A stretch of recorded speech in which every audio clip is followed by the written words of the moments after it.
Sasabihin na ninyong lahat. Martin Romualdez, Lisa Marcos, Bongbong Marcos.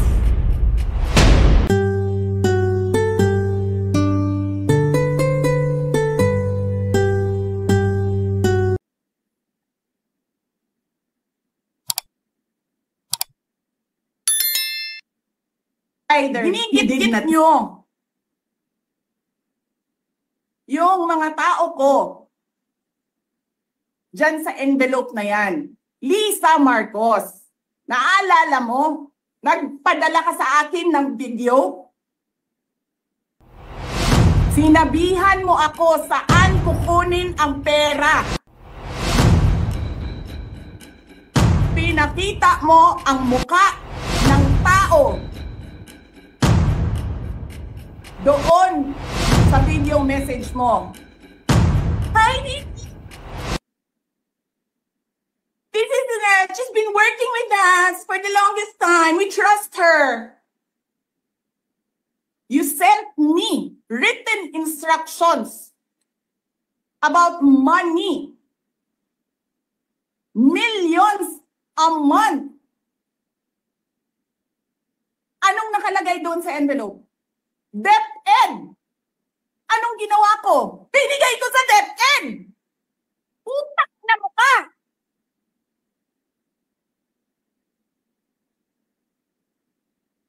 Wala ka ngang posisyon sa gobyerno, namimigay ka ng pera ng gobyerno eh.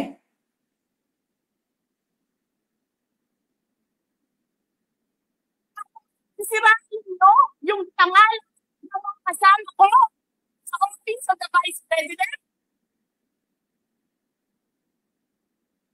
Sasabihin nyo sa mga tao, nakaw yan, confidential funds yan. Niwala nga kayong isang proof na confidential funds yan. Naniwala lang kayo sa isang babae na ang pangalan ay Gloria Mercado na nagsabi confidential funds yan, na hindi nyo nga nilabas na wala pang confidential funds, meron ng white envelope.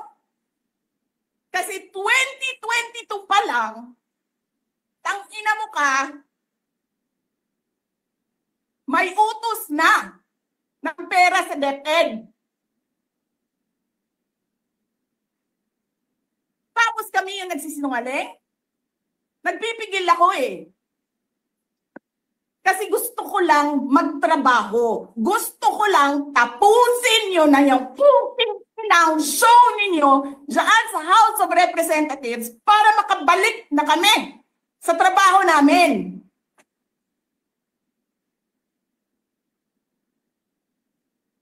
Tapos ganyan ang gagawin ninyo sa amin dahil hindi kami sumusunod sa inyo?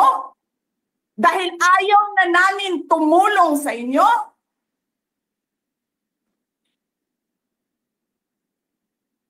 Ganito gagawin ninyo?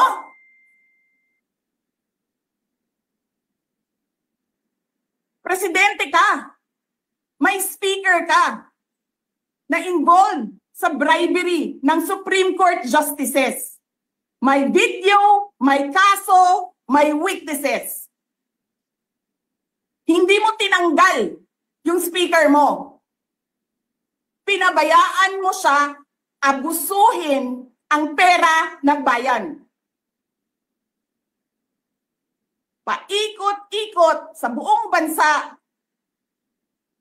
namimigay ng pera na para bang kanya yung pera.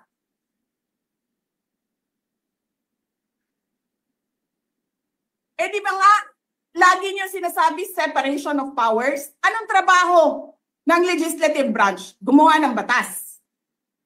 Anong ginagawa ni Martin Romualdez? Nagdidirect ng DSWD, namimigay ng ayuda,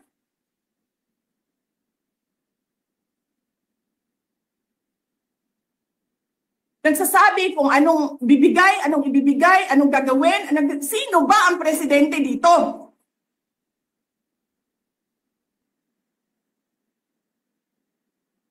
Alam nyo, alam namin, mali ang ginagawa ninyo. Sinabihan ko lang mga kasama ko sa Office of the Vice President, pasensya na, sumunod na lang tayo para matapos na sila.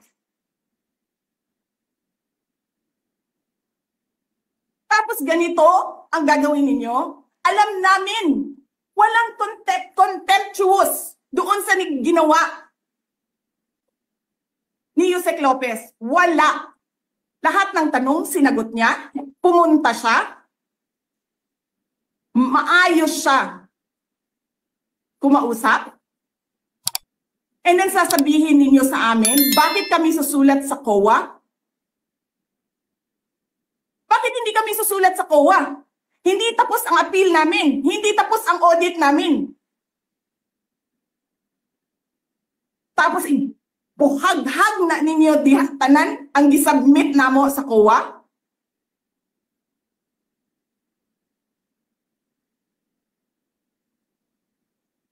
Tama ba yun? I have a video of Chairman Gamaliel Cordoba. Sinasabi niya, mali ang ginawa niya. Tama ba yun? Ikaw ba ang auditor? Ikaw ang appeals?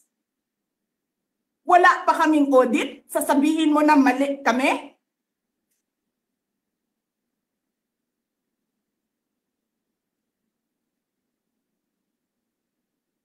Ang ina ninyo.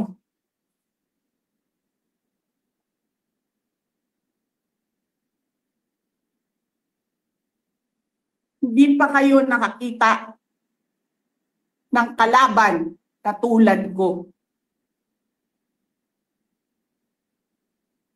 Nagpigil ako na nagpigil. Kasi masama sa bayan. Hindi maganda ang political instability.